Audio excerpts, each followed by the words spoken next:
everyone. Welcome to the latest episode of Okay, I'll Ask, Conversations with Daniel. I recently spoke with Shamira Lukomwa, Strategic Partnerships Manager for the African Visionary Fund, an organization that aims to steer donor funding directly to locally led African development organizations, or Visionaries. Shamira graduated with me from Columbia University SIPA with a Master of Public Administration in Development Practice. She is not only a friend, but a colleague and a trusted resource in my journey to understanding the effects of historical colonialism on the development in Sub-Sahara Africa, and how African visionaries throughout the continent are developing impactful solutions, propelling growth, and driving systems change. Please join me in this next stage of my journey and enjoy my latest conversation with Shamira Lukomwa. Hi, Shamira. Thank you for joining me on this conversation. I'm really, really excited about this. I enjoyed our conversations when we were in grad school, and I'm so excited to be able to share one of those conversations now with my friends, family, and viewing public. So thank you for joining me today. Yeah, thanks for having me, Dan. I always love your questions. So I'm looking forward to today's conversation.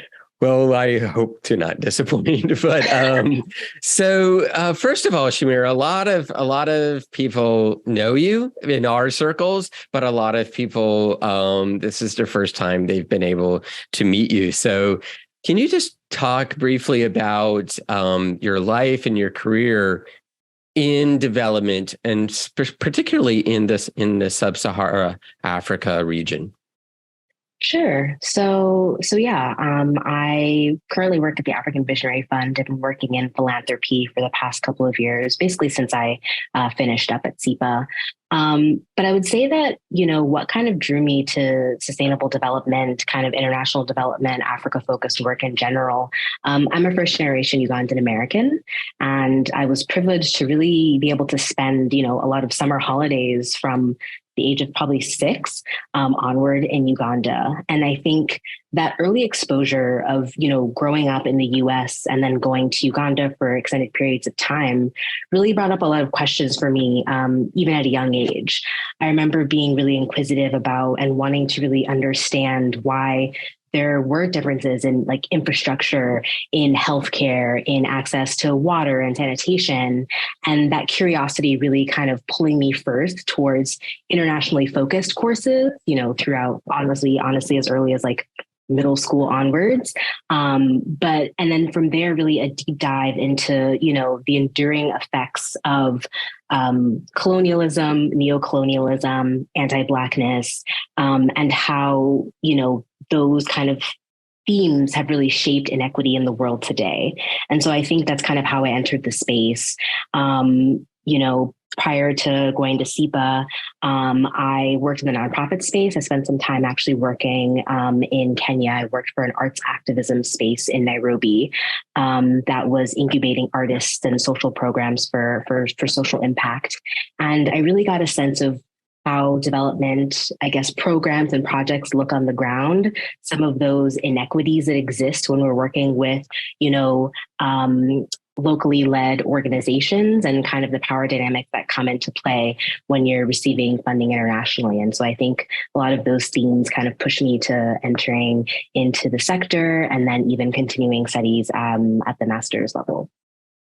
So I'm going to kind of zone in on that development component.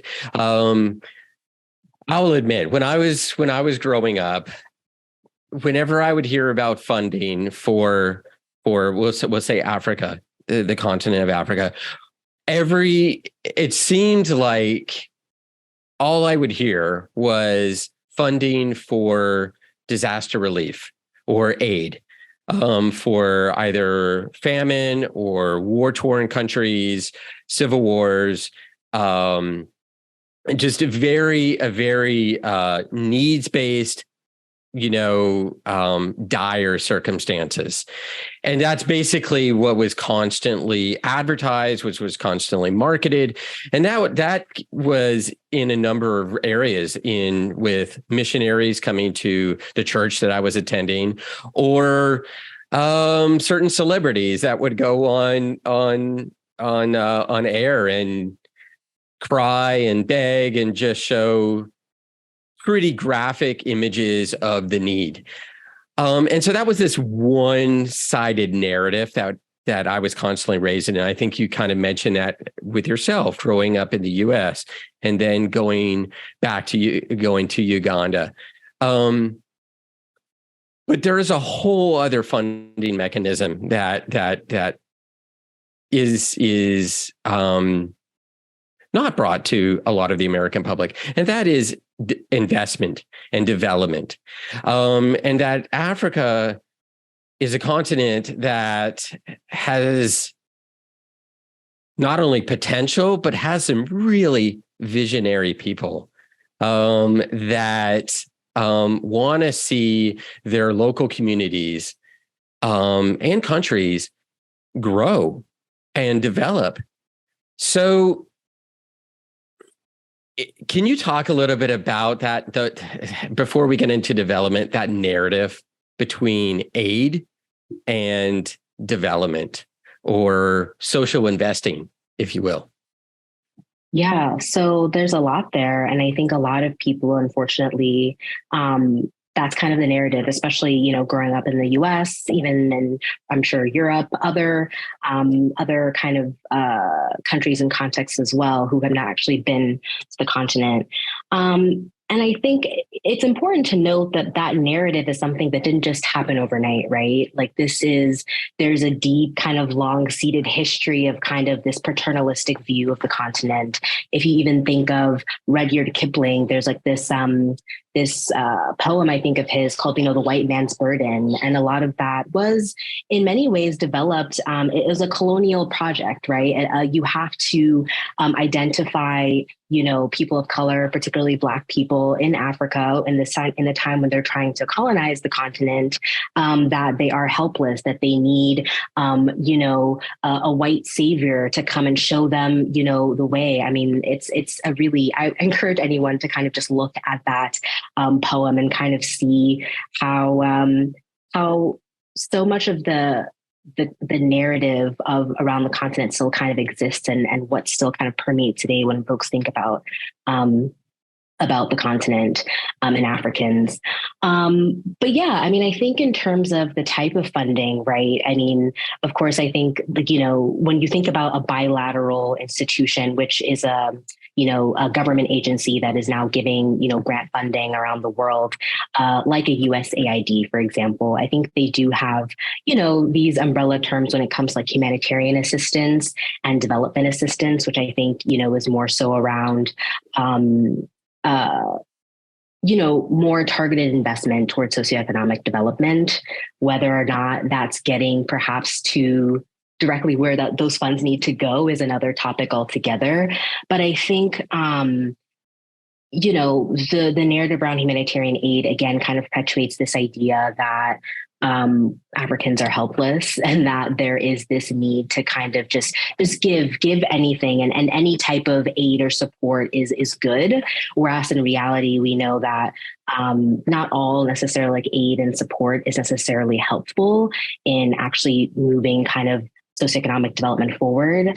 But yeah, I'm not sure if I answered your question. I'm happy to dive in a deep more. Yeah. I mean, yeah, you did. I think that's the narrative that I have certainly come to understand a little bit more, that there is, it is perpetuating a myth, if you will.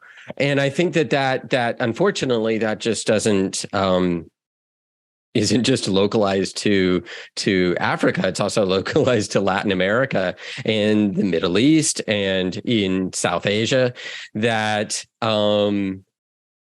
those poor people. Oh, we need to help them, without actually acknowledging our own complicity in that narrative. So thank you for breaking that down for me. Now I'm going to kind of zone in on this development assistant or grant funding, which is seen as more of a longer term investment, if you will, versus aid for like an immediate need, like like famine. So traditional grant funding, in preparing for this conversation, I was kind of taken back by some of the things that some numbers that I saw. And these numbers may have changed over the last couple of years. I mean, they're not very current, and I did get them on through your organization. But that 25% of U.S. grant funding goes to Sub-Sahara Africa, right? Like $9 billion in 2015, which is a huge amount. There's a lot of money going into Sub-Sahara Africa, right? But this is the part that I was taken back by. Only 5.2%, and then 2015 was actually going directly to local organizations. Yeah. Is that correct? Is that, I mean, I obviously like, yeah, I'm preaching to the expert here. Like, right. Like so, okay. Where's it going? And is this perpetuating what we just talked about? Right. Like, that's my big question when I read that. Yeah. So, a lot of funding, when you look at the funding streams, and I know that, so as a foundation and at African Visionary Fund, a lot of the funding that we're looking at directly, or a lot of the funding that we're looking at is from philanthropy.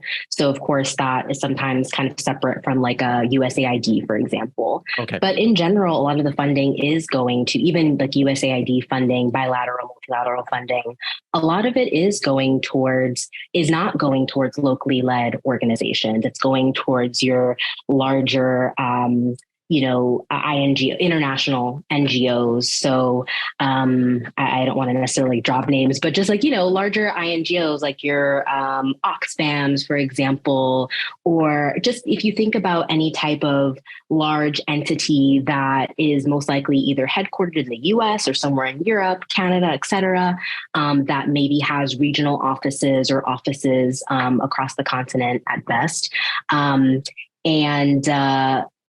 A lot of funding goes through there. I mean, there's also a lot of funding. Sometimes there will be intermediaries, so pass through. So sometimes you will get, whether it's something like USAID or even an institutional donor wanting to move large amounts of money, they will grant to a larger institution. And then from there, that larger institution will then kind of subcontract to smaller organizations, which, so money is trickling down sometimes to smaller organizations. But the challenge with that is that, one, it's often project-based. And, as many people might know who've worked in the nonprofit space, when you have project-based funding, you're now having to like dot your Q's, what's it called? Dot your I's and cross your exactly. T's. Yeah. As in you have a lot less money now to even invest in your organizational development. This is just for project funding. This might not even be able to go towards admin, for example. And so often when that larger money is coming from this large kind of intermediary trickling down to a locally led organization, the intermediary gets to hold all of that flexible funding that's now for admin that can go towards other projects they have. But then when they subcontract out to locally led organizations, it's really just a trickle. It'll be like the peanuts, it's project based. There's often a lot of restrictions. And it really kind of makes locally led organizations stick in this kind of starvation cycle of like, we just need to get this project and not really being able to grow and expand their organizations, which, and I know this is pivoting a bit, but I think this is really critical and key, especially when we look at something like the recent COVID-19 pandemic, right? And when COVID first, hit, a lot of international organizations that have presence in other countries, they withdrew their staff. And you see time and time again, when there are disasters that are really of a great magnitude at a country level, regional level, international staff are often, operations shut down, international staff are taken out of the country, and who's left? frontline, when you have a locally led organization staffed with people from the community, there's nowhere else for them to go. And they're often the first line responders. So it's unfortunate that the frontline responders are really the ones that are underfunded and undervalued in these contexts. Okay, so to talk about those larger organizations, and it's okay to drop names, because they're brands. It's brand recognition. That's where the big philanthropic funders, the foundations, and whatnot. Those are the first places they're going to look, because they have the slick marketing, they have market presence, and with that market presence comes this fair or unfair notion that they're the experts, right? That they have a better understanding of the situation, and they also have brand trust, right? Mm-hmm. I think that then they become, like you were mentioning, it kind of funnels through them, and they become these gatekeepers, if you will. Mm-hmm. And so you could definitely see, I love how you talked about COVID. You could definitely see how, yeah, that's great until they can't be there. Right. Or what happens if their grant funding for that particular location, because they have to dot their I's and cross their T's as well. What happens if that funding goes away? Right. Like now they just pull out of the country. The other aspect about it is that I've seen with a lot of international NGOs, and I'm not crapping on them. I am, in a way, but is this, they also don't really have strong exit strategies anyways. So when they do leave, they leave pretty drastically. And it can be overnight, right? So, so all of those kinds of issues are kind of compounding right now in my head. But so I kind of want to get back to, okay, you talked about the people that are on the ground. Okay. And that's what I want to kind of harp on the importance of removing these degrees of separation and having funders talk directly to local organizations, the experts, if you will. Can you talk about that importance? And can we kind of go into that a little bit? Sure. Yeah. So, I mean, leaders who are proximate to communities and issues that they're serving, it's like they have such, and it's unfortunate that, when we think about expertise, it's often this idea of like someone who's academically studied something. And it's like, well, one, locally leaders have often studied. I mean, it's not to say that local leaders are not studying. I mean, people have masters, PhDs, like deep knowledge, both in the academy, but then also deep knowledge and just lived experience. Like there's something about growing up in a community for 20, 30 plus years and deeply understanding the issues that your community faces, having those strong relationships, those trust-based relationships, having the data from lived experience as well as academic data, knowledge, all of these things, which I think are really essential when we're talking about, developing solutions to combat, poverty, to address, these issues that communities might be facing. I really don't think there's any better expertise than that, quite honestly. And I think, when it comes to challenges that exist when trying to connect those dollars to locally led leaders, I mean, unfortunately, I think it definitely depends on what I think each type of funder has different kind of challenges they're dealing with when it comes to, channeling resources to locally led organizations. I think if you first just even think about as an individual donor, I think we all are individual philanthropists in our own way, regardless of what type of resources we have at our disposal. But, if you think about a disaster that happens in X country, the first thing you think of, okay, I want to donate. How do I find this organization?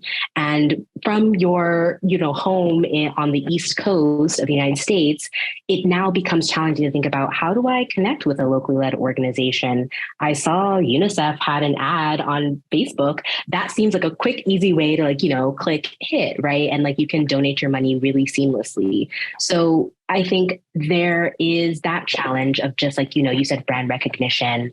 And even for institutional donors, there is that issue of, you might have, if all of your staff is based again in the US and their offices in Europe, they might go into countries for one or 2 weeks.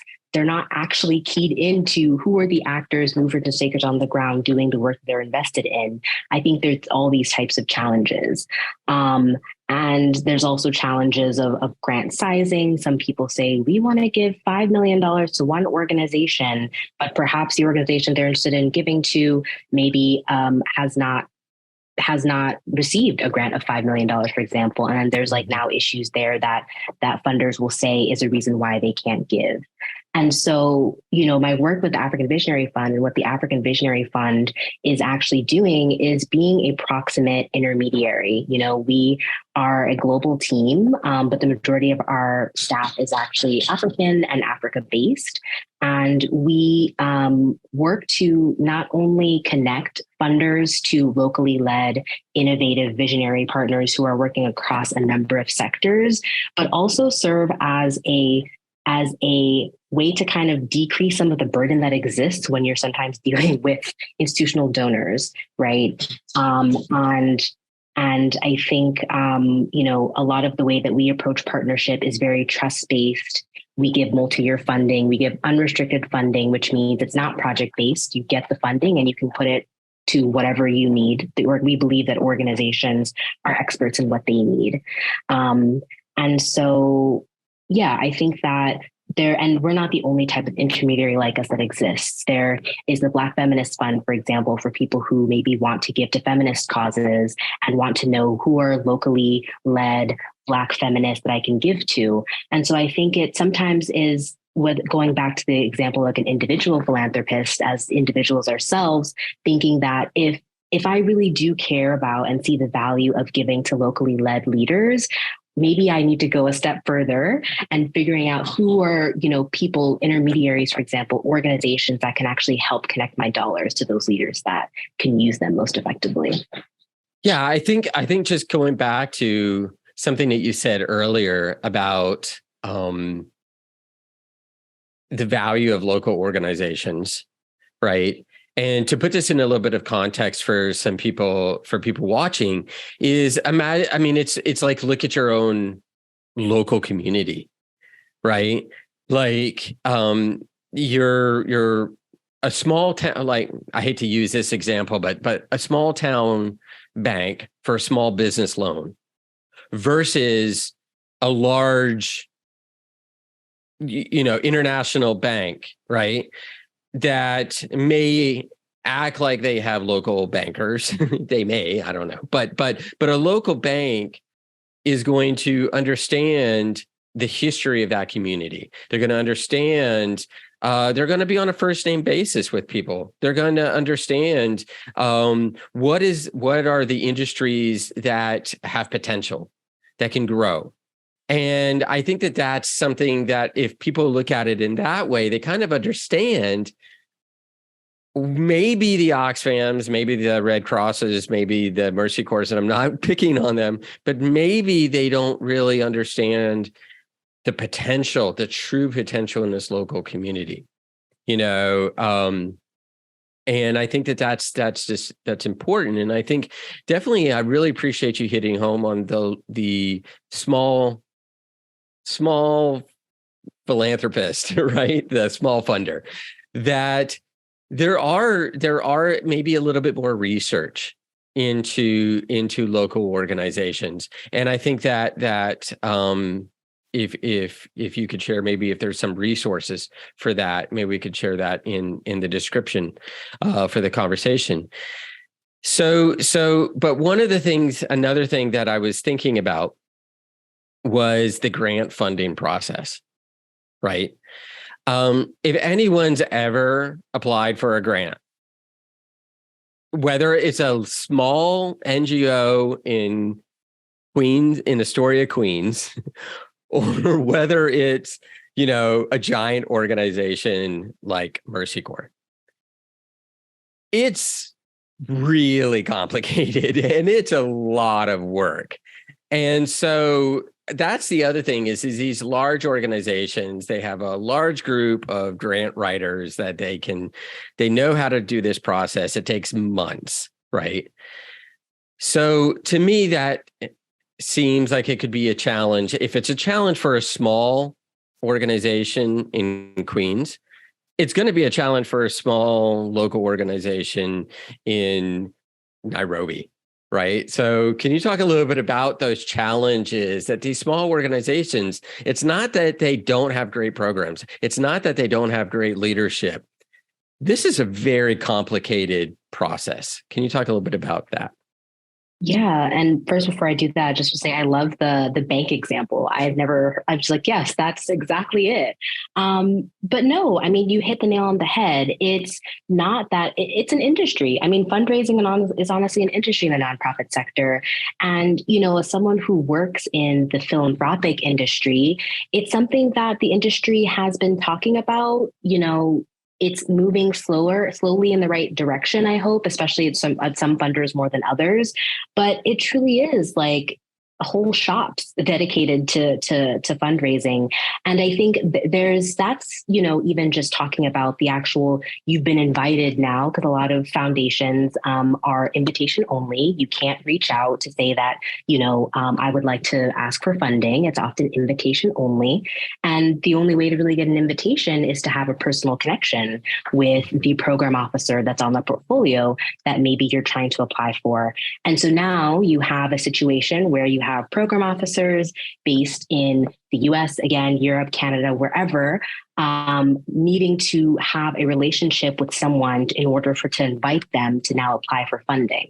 And so at every step of the way, there are barriers that really disadvantage, again, locally led, locally based organizations who are busy doing the incredible and important work on the ground, and privileges organizations that are international, that do have an office in New York and can go to events off and on with funders, rubbing shoulders every other week. And so it really just inherently perpetuates this kind of, I know you mentioned in our conversation before, gatekeeping. It is like a form of gatekeeping, right? And so I think when we talk about how to be a true trust-based funder, again, now for more institutional donors, it is about, what does an open call look like? It is about, if you recognize that perhaps your staff is only based is not based on the ground, doesn't really have those connections, how do you tap into those connections to really connect with locally led organizations?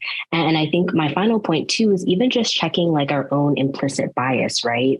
Implicit and explicit bias that comes up, because we find that, when we talk about localization or funding more locally kind of based and run and kind of led organizations, you see also a trend where there are organizations that might be based on the continent or in a local context. But when you look at the data, you'll have, for example, organizations that are founded by a white founder who, maybe someone who was born and raised outside of the country, has now moved there and been able to start a type of social impact organization. And when you look at the numbers, you can take two identical organizations, one with a white founder or a founder who maybe is schooled outside, and a founder who is from that country and context. And oftentimes you'll find that they might start on the exact same day, but this white founder or this foreign founder is able to raise so much more funding as opposed to this African founder. And that's something that we have seen time and time again. And it's, again, sometimes implicit bias. Maybe this white founder went to SIPA and has a whole network of SIPA alum they can tap into, and they're able to kind of use those connections to now fundraise. It can be just that, simple connections. It could also just be something as trust. Unfortunately, like, folks will trust people who they feel that they can relate to more. And often that is someone who looks more like you, has more lived experience similar to yours. And so I think those are all things that we need to, as individuals, even think about, like, how do my implicit or explicit biases also come up and impact the way that I approach, philanthropy, or approach seeing who is an expert, who should be trusted. Wow, that was man, we were so limited on time, and that was so much to unpack there. And I think that what I would take from that is definitely an encouragement for organizations and for small funders to do a little bit of due diligence. And because like you said, there's the gatekeeper, there's the place at the table, right? And yes, it's easier to have that phone call with somebody that lives in the city that you're in, or went to the graduate school that you went to, or whatnot. But there's also this thing of unmet potential or unfounded potential that maybe a little bit more legwork, a little bit more digging, that you find an organization that, wow, they're doing the work, and they're showing, and they have proof of that concept, and they're showing all of the things that you want to check off, except for the fact that they're not in your zip code. And I think that's so important. And so with African Visionary Fund, that's the right name, right? I said that right. Yeah. With the African Visionary Fund, and other organizations that are kind of helping either, and not, if not eliminate the barriers, at least have a set of keys for them. So how are you and your organization and other organizations, how are they meeting these challenges? And can you share maybe an anecdote or two of how you're moving this ball forward, or how you're eliminating some of this or mitigating some of these challenges? Yeah. So I realized I probably didn't even give too much of a rundown of even what the African Visionary Fund does, but we're a pooled fund, and our mission is to drive more funding to African-founded and African-led nonprofits and social enterprises to accelerate their impact. We're a pretty new organization, so we launched in 2020, and since then we've committed $4.5 million in unrestricted multi-year grant funding to 25 African-led social impact organizations across 11 countries. And we really have a larger goal of driving 50 million plus by 2030. I think one of the things for us to, like, the ethos of ours is that, like, we don't really want to exist in perpetuity. Our goal is to get folks to fund African-led organizations directly, but we exist because we found that when you're talking to institutional donors about, what are the challenges, barriers to funding locally led organizations, there are some barriers that folks still feel like they've been unable to kind of cross over. Again, I think I touched earlier about, the size of grants, for example, saying that they are unable to find and be connected to those organizations. And so we exist to really try to bridge that gap. And it's like, all right, if you feel like it's challenging to do it yourself, we're happy to kind of do that legwork for you. And I think for us, again, when I was talking about, foundations being invitation only, we recently, again, we've only been around for 3 years. And so in our most recent grant making cycle, we actually did an open application. And of course, like an open call, we had it up for a month. We received 850 applicants or applications. So it was a lot to go through. But I think for us, like when we think about equity, we think about inclusion, it's like that involves kind of doing more of the legwork. And sometimes, like I guess it's not really an inconvenience to us, but it involves like us doing more legwork so that we can actually get funding to organizations that are really doing incredible work. And so again, like what I said, multi-year and unrestricted. Unrestricted again is that funding is whatever that organization feels that funding needs to go to, they can apply that to. Because again, sometimes we don't want to be prescriptive in saying that this can only go towards this and that, and hinder their ability to put those funds towards what they need to do. And another piece of what we're doing as well in terms of just moving the funds is actually doing advocacy, because I think that that's really critical when it comes to moving the needle in the sector, because I think I often like to say that philanthropy has a lot of made up rules. Of course, for foundations that are, based in the US and wherever they might be based, there are real IRS, tax rules.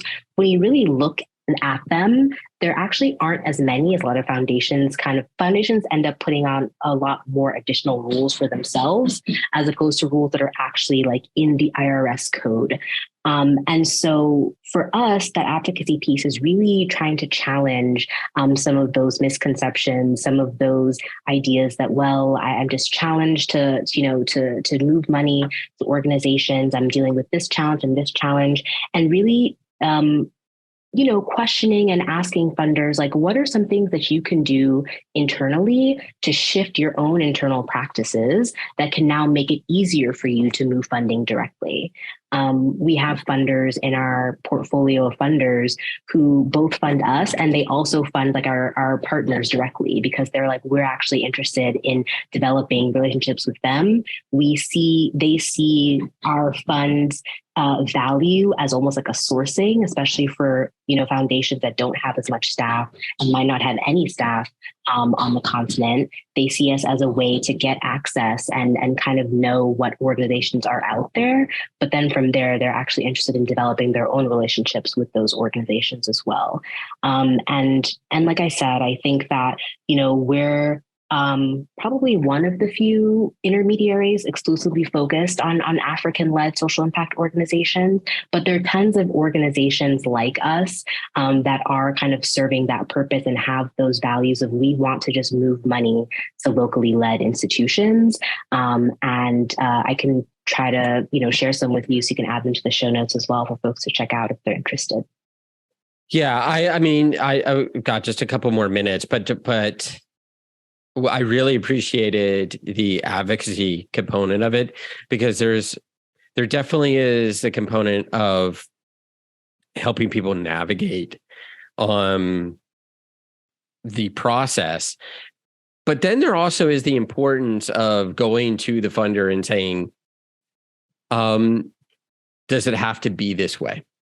Right. And I think that's really important. I think there definitely is a huge potential in this because of the desire for a lot of organizations to be more inclusive, and I know that's we won't go down the rabbit hole of that term, but I think the important thing is look, if you're going to say that, then you need to find ways to actually be that way.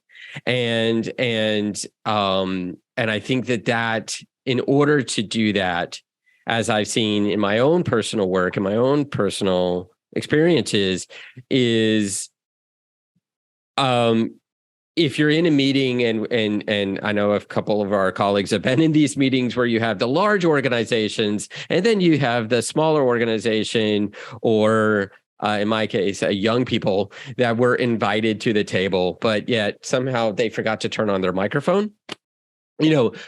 Metaphorically, but also in real life, right? So that if you're going to be preaching this talk, then you need to start walking it. And I think that's why organizations like African Visionary Fund are so important, because funders are asking for it, right? They're saying it. Now here's a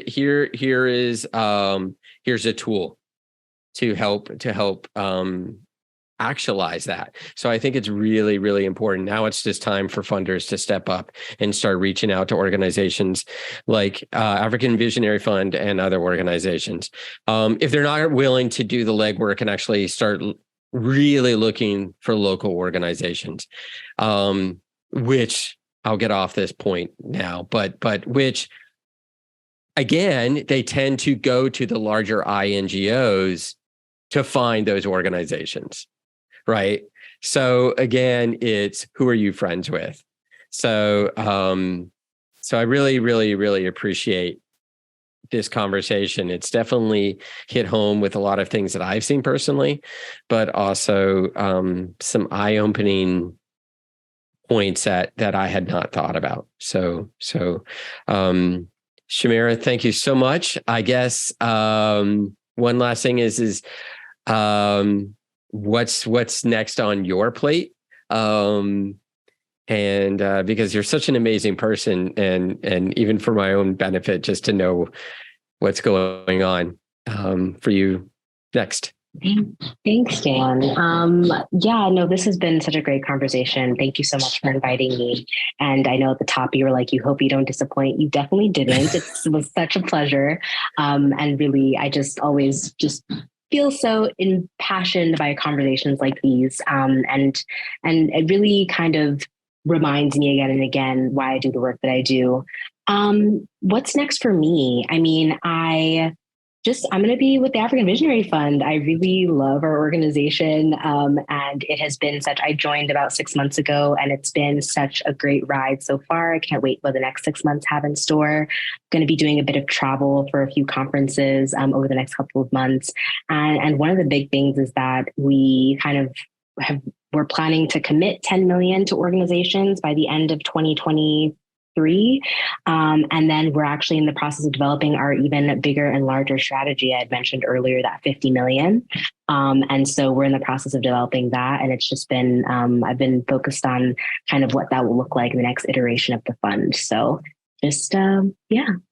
Awesome. One thing that I just kind of wanted to throw out real quick, and you can give me what you think about it. And I know we got to go, but I hate to end this conversation right now. But also, like, for somebody like myself that does like to donate to organizations, I think it's important to ask the organization that you're donating to what percentage of those funds go to local organizations. Like what local organizations do they work with? And then how much of that funding actually goes to local organizations? If that's the road that somebody might be trapped in, or feel they're trapped in with their donations or whatnot, you can still ask questions, right? Yeah. You can ask these questions and make those organizations hold the organizations accountable. They do have that data.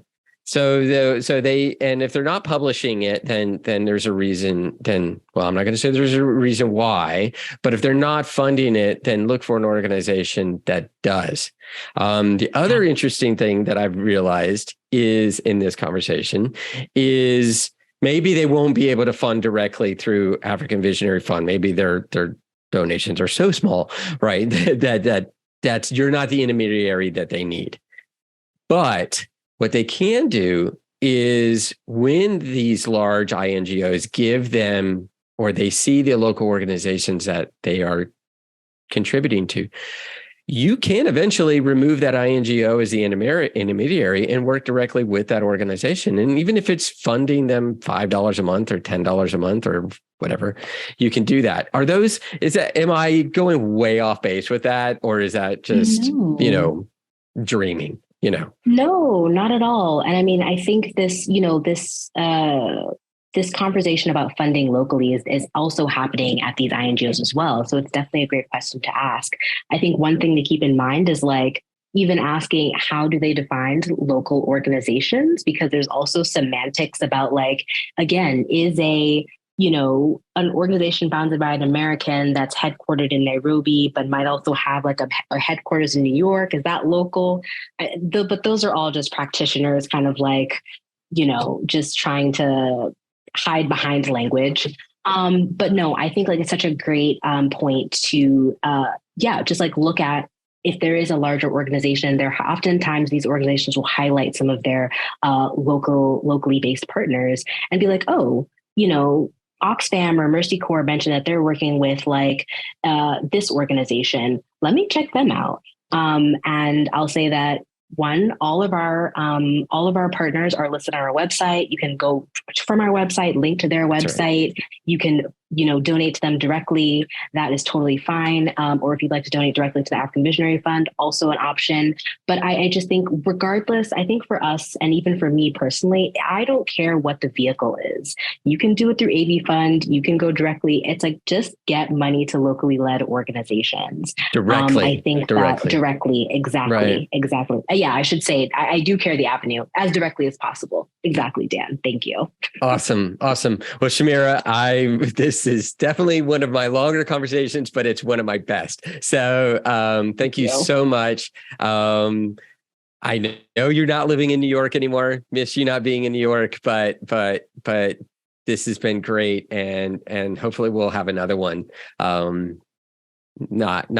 We won't wait 2 years to have another conversation. So, yes. But thank you so much, Shamira. I really appreciate it. Thanks, Daniel. It's been such a pleasure.